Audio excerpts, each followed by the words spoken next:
안녕하십니까, 설동 목사입니다. 오늘은 시편 44편 9절에서부터 26절까지 어제에 이어서 후반부 44편의 후반부의 말씀을 함께 살펴보도록 하겠습니다. 먼저 시편 44편 9절로부터 26절까지의 말씀을 제가 읽어보도록 하겠습니다.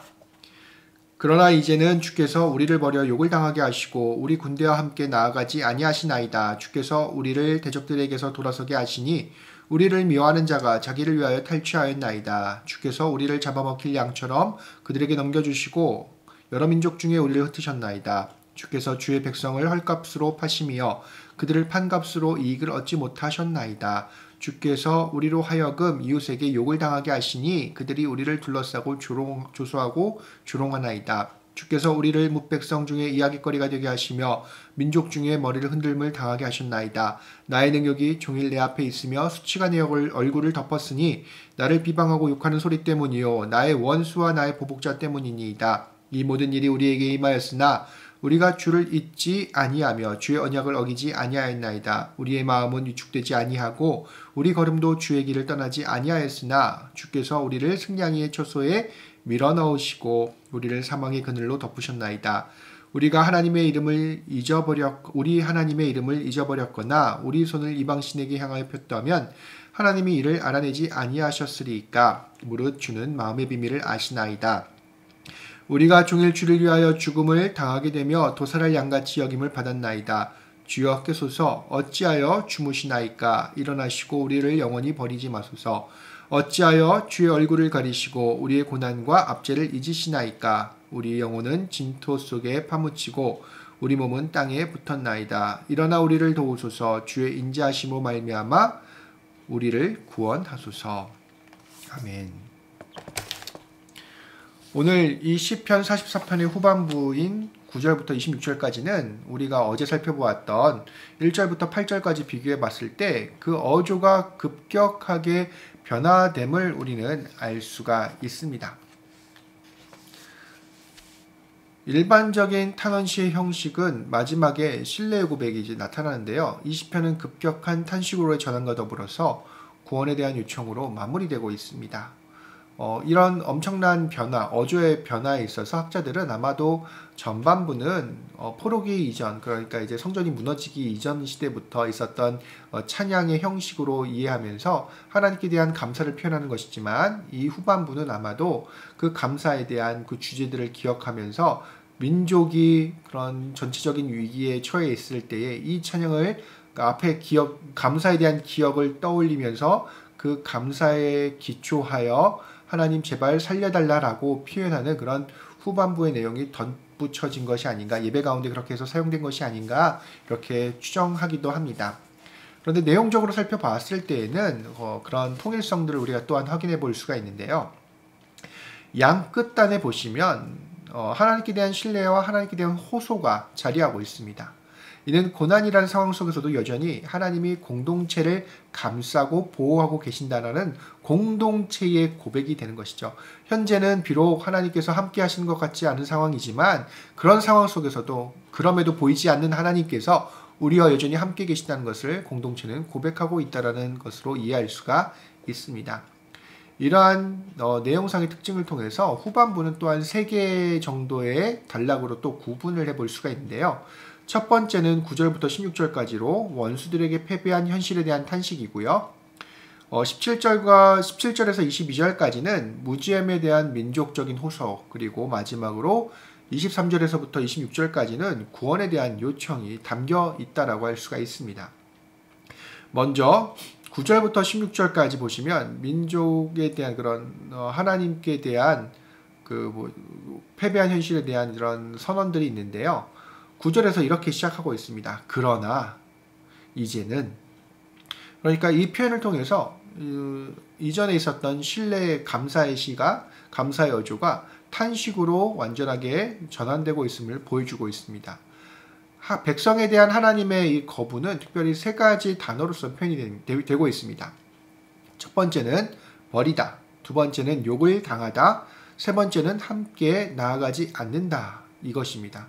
이 3가지 단어는 각각 이렇게 이해할 수가 있습니다. 신학적인 차원의 거부와 사회적인 차원의 거부, 마지막으로 군사적인 능력을 보여야 하는 왕의 직무를 거부한 것입니다.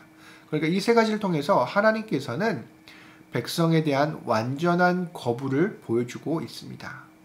이는 옛적에 하나님께서 그들의 조상들과 그리고 그들에게 베푸신 그런 구원의 사건들, 그것들에 대한 감사 찬양과 완전한 대조를 이루게 합니다.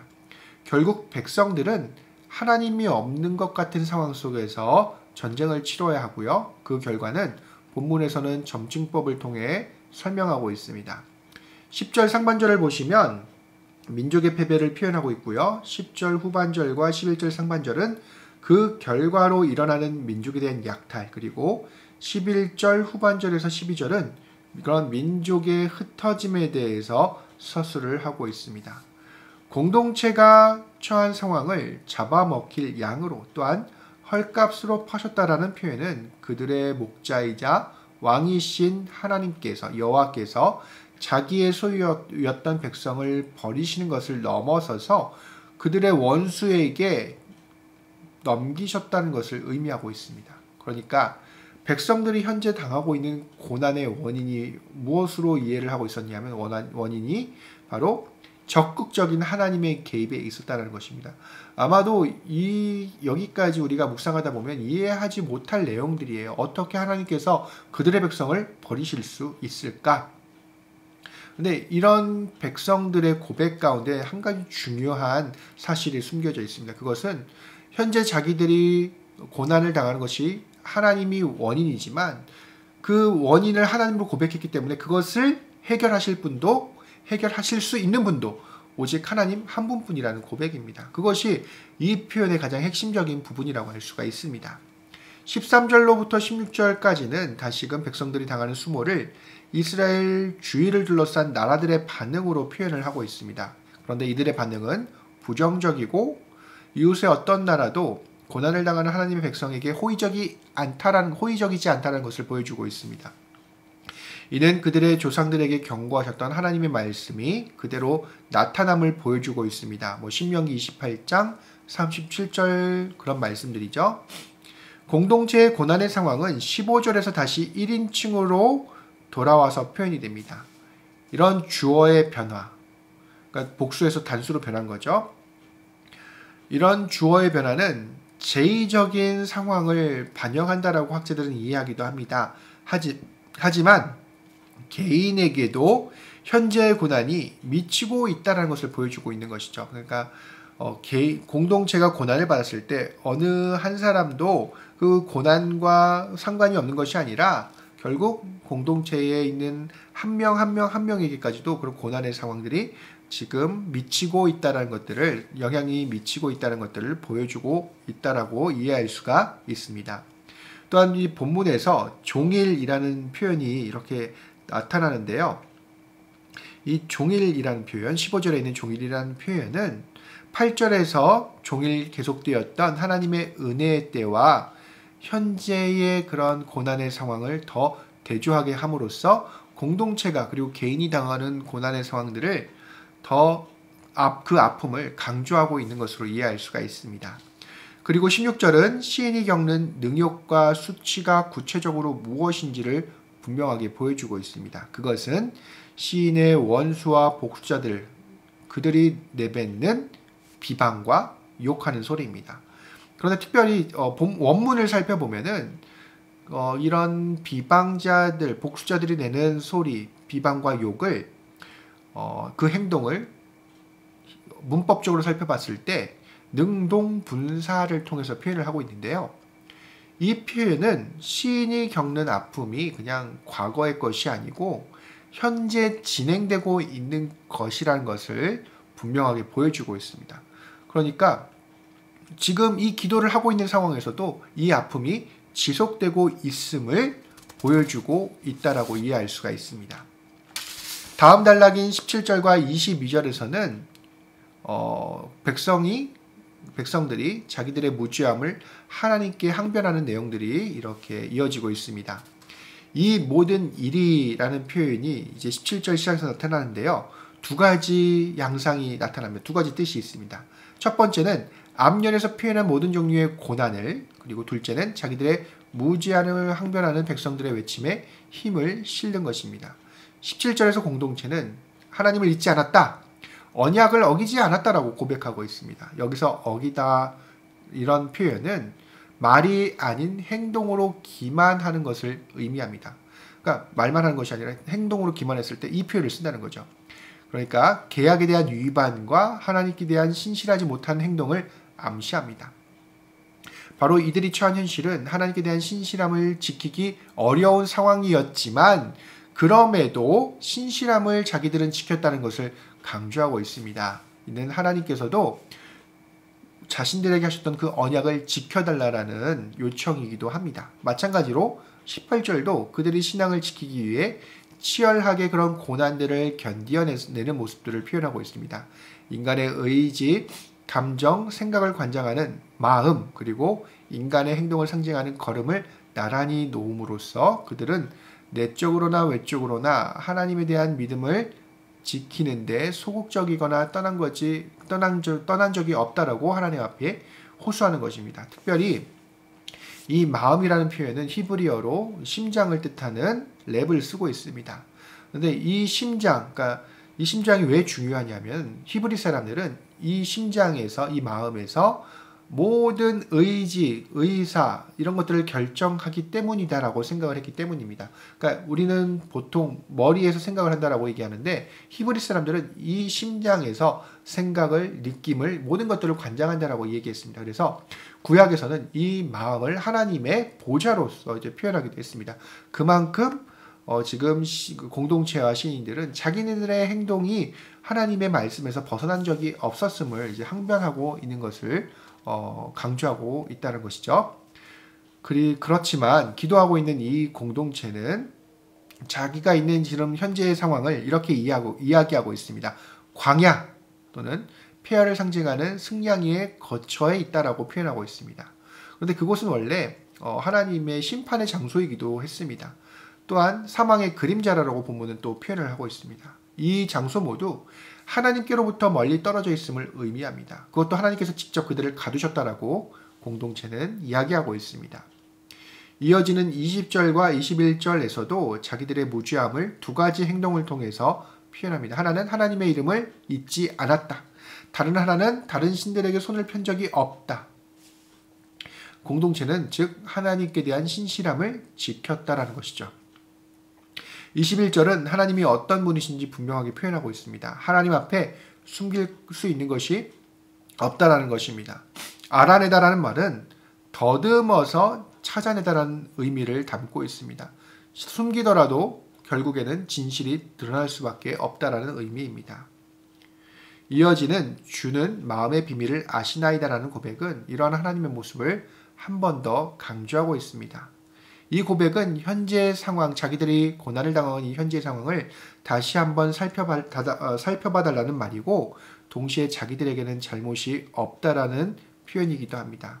22절은 다시 한번 종일이라는 표현을 통해서 항상 하나님의 은혜 가운데 있었던 과거의 모습과 대비되고 또 자기의 상황을 도살한 양에 비유하면서 자기들은 목자이신 하나님의 보호에서 벗어났음을 하나님께 호소하고 있음을 우리는 확인할 수가 있습니다. 마지막으로 23절에서부터 26절은 하나님께 대한 구원 요청으로 이어집니다. 무엇보다도 23절은 이 시편에서 유일하게 하나님을 향해 나의 주로 부르고 있습니다. 그리고 이 표현은 특별히 하나님이 여전히 자기들의 왕이시고 주인이시고 목자이심을 기억해 달라는 표현이기도 합니다. 깨소서, 일어나소서, 영영이 버리지 마소서라는 일련의 요청은 현재 지속되는 고난과 압제 속에서 옛적과 같이 함께 자기들과 함께 해주시기를 바라는 소망으로 이해할 수가 있습니다.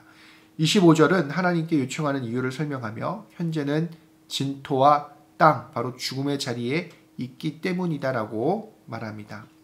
26절에서 일어나소서라는 요청은 하나님의 강력한 개입에 대한 소망입니다. 마지막으로 시인은 하나님께 헤세드, 인자하심을 구하고 있는데요. 이것은 풀어서 이 설명을 하면 사람이 이 머리로서는 이해할 수 없는 기이한 하나님의 사랑을 뜻합니다. 그래서 그런 기이한 사랑을 베풀어 달라는 것을 요청하는 것으로 본문은 마무리가 되고 있습니다. 특별히 이 시편 44편은 갑작스러운 어조 변화 때문에 많은 주석가들에서 어려움이 있었던 시편이기도 합니다. 그런데 공동체가 겪는 고난의 원인을 하나님에게서 찾는 것과 같은 그런 기도는 하나님을 비난하는 것처럼 느껴져서 또 곤란한 시편이기도 했습니다. 그러나 이런 본문의 특징 속에서 우리는 두 가지를 발견할 수가 있습니다. 첫 번째는 뭐냐면 우리의 솔직한 감정을 하나님께 고백할 수 있어야 한다는 것입니다. 그것이 부정적인 감정일지라도 표현해야 합니다. 하나님께서는 우리의 그런 좋은 감정만 이해하시는 분이 아닙니다. 우리의 부정적인 감정까지도 그런 솔직한 감정을 하나님은 원하시기 때문에 우리는 이 모든 것들을 하나님 앞에 쏟아낼 수 있어야 합니다. 그리고 하나님은 그것을 품으시는 분이십니다. 그리고 그 부정한 모습이 우리들의 모습 속에서 사라지고 회복할 수 있도록 이끌어 주시는 분이 바로 하나님이십니다. 이 본문에서도 공동체는 자기가 전혀 잘못이 없다고, 그리고 자기들의 고난을 겪는 원인이 하나님에 있고 하나님께서 의무를 다하지 않으셨다라고 그 결과라고 말하고 있습니다. 하지만 하나님은 침묵하셨지만 백성들이 쏟아냈던 부정적인 감정의 호소들을 그 자녀의 아픔으로 받아들이시고 하나님께서는 들어주셨습니다. 실제로 모든 상황 속에서 하나님께서 그 백성들을 구원해 주셨음을 본문은 또 찬양하고 있죠. 두 번째는 구원에 대한 과거의 경험은 고난 속에서 하나님을 더 의지하게 한다는 것입니다. 오늘 본문에서도 고난에서 하나님께 의지하는 호소하는 가장 큰 이유는 과거에 그 조상들에게 베푸셨던 놀라운 구원의 은혜라는 것입니다. 일반적으로 사람들은 과거의 화려함이 현재의 초라함과 이렇게 있을 때에 좌절하게 됩니다. 하지만 하나님의 백성에게 구원에 관한 과거의 경험은 다르게 작용합니다. 오히려 하나님을 더 의지하고 붙잡게 합니다. 그렇기 때문에 이 공동체는 과거 그 조상들의 경험을 회상하면서 더 절실하게 몸부림치면서 하나님께 자신들을 구원해 달라고 요청하는 것입니다.